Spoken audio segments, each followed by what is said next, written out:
be careful around this because this grease will get all over you before you even realize it. Don't worry about it. All right, so no abrasions and bulges or cuts on the treads or sidewalls, right? Right. Minimum 230 seconds tread depth, and the tread is evenly worn. All right, so here's where we're talking about something different. In the middle here, we got to talk about what's in the middle. You can see our two aluminum rims. They're together, right? We want to make sure our rims are together. There's no space in between there. See in there? We also want to talk about foreign debris and objects. You don't want any foreign debris or objects in here. And as a 20-year over-the-road trucker, I can tell you if you've got foreign debris or objects in here, it's roadkill. It's what? It's roadkill. Because sometimes you have to run over roadkill. It just happens. And if you hit it just right, it's going to get jammed up inside there, and you've got to pry it out. And it is not a fun job. But of course, it's probably never always just like a little squirrel. no, it's a deer. It's a deer. He's gonna be getting his mouth. Or a piece of a deer. Or a piece of a deer, yes. So then you've got to get that out of there because it can damage your tires. There's no way around it, guys. Hopefully it'll never happen to you, but it will. Is there a shop you can pull it to so they can pull it out? Your company ain't gonna pay for that. Now, sometimes like a big rock might get jammed up in there, and it's actually poking into your sidewalls. You might have to go to a shop for that because they might have to take this wheel off to get to it. But soft, pliable material like, I don't know, skin, guts, stuff like that, they expect you to pretty much pop it out. And that's what they're pretty much going to tell you. They're going to say, I don't deal with it. All right, so those are your tires. You got the space in between, two items in the middle. We're going to work away in just like before. We got aluminum rims, just like on the front. No signs of oxidation. They're not cut or broken. They're not damaged. They're not bent. No incision welds. Nice, thank you. No signs of illegal welds. All right. Next, we're going to go to our lug nuts. Touchy-feely. We got all our lug nuts in here. There's none missing. They're not cracked or broken. There's no signs that they're loose, which might be indicated by rust trails or shiny threads. Then we got our bolt holes. Bolts, our lug bolts and bolt holes. They're not cracked or broken, and the hole isn't, what's the word? Distorted. Your bolt hole isn't distorted. It's not wallowed out. Okay. Keep working our way in. This big thing right here, this big metal piece. This is actually your outer wheel seal. Just like on the front, doesn't look like anything like the front, does it? This is your outer wheel seal. What it is, basically, it's just a metal plate, and there's a rubber gasket behind here and attaches it to your hub. Kind of sandwiches it. So your outer wheel seal here, it's properly mounted secured with all these bolts. None of those bolts are missing. It's not leaking because there's hub oil in there. Okay.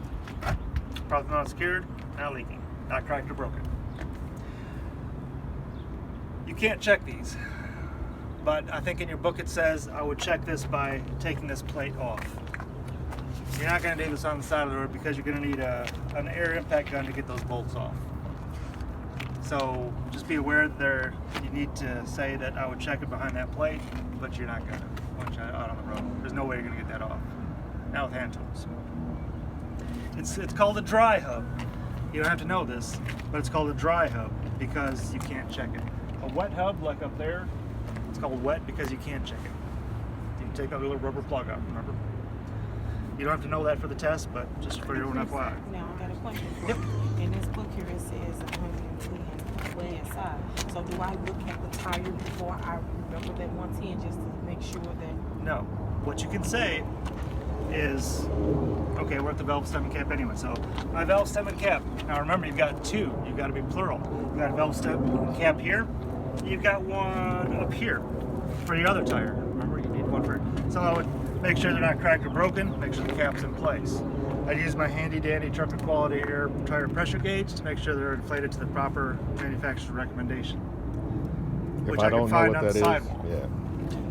Now, if you want to know what it is, if they won't ask you, but just for the weird thing that they might, you'd find it on the sidewall.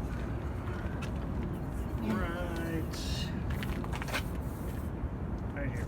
Max load dual. We're American, so we're in pounds. 60 psi. Let's see. In parentheses here, it says 110 psi cold. And that's what your key word. You want to find that word cold because that's going to be your number that you're going to look at. So 110.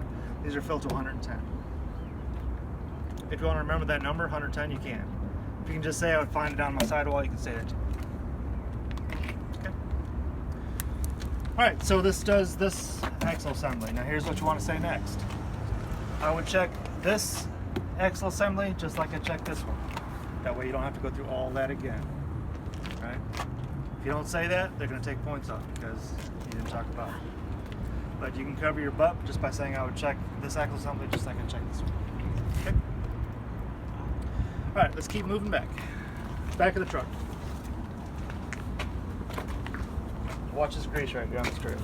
All right, so there's several things back here we need to talk about. We can do several different ways. We can work high, low, out, in, whatever you want to do. We're going to talk about our mud flap brackets, our mud flaps and brackets. Our mud flaps are properly attached, properly mounted secure to our brackets, and our mud flaps themselves, they're not missing, they're not ripped or torn. Now remember, this trailer is going to be attached, so you're going to be under here doing this, but you got to get it back under here and do this, all right? This cross member here, we already talked about cross members, but for whatever reason, they want to hear about it again. You're fine. This cross member, it's properly mounted secure to your frame rails. There's no rust holes. There's no loose welds. There's holes, but those are okay. There's not rust holes. Work our way down to our lights down here. All right, so our lights. They're red in color. They're clean and working, not cracked or broken. We know we're going to say that, right? Now, we need to talk about the functions of these lights. These are considered multi-function lights because they do 4 things. You have to tell the examiner all these 4 things. Our little memory device is TTB4. 4 things. TTB4. Your turn signals, your tail lights, your brake lights, your 4-way flashers. Okay. So I've got my tail lights back here. They're red in color. They're clean and working, not cracked or broken. They function as my turn indicators, my tail lights, my brake lights, and my 4-way flashers. Then I got my reverse light here. It's clear in color, clean and working, not cracked or broken. Does it have the DOT tape in the book? Mud flaps. Yeah, reflective tape. Okay, so there's reflective tape here. DOT reflective tape. It's clean and present. It's not missing. Okay. No word on these, nothing on these reflectors here? No. You Okay. can talk about them if you want. They're just regular reflectors. Reflectors, They're not okay. lights or anything, but you can say my reflectors here, they're red, they're not cracked or broken. Gotcha. Okay. All right. So that's basically the entire truck minus the coupling system.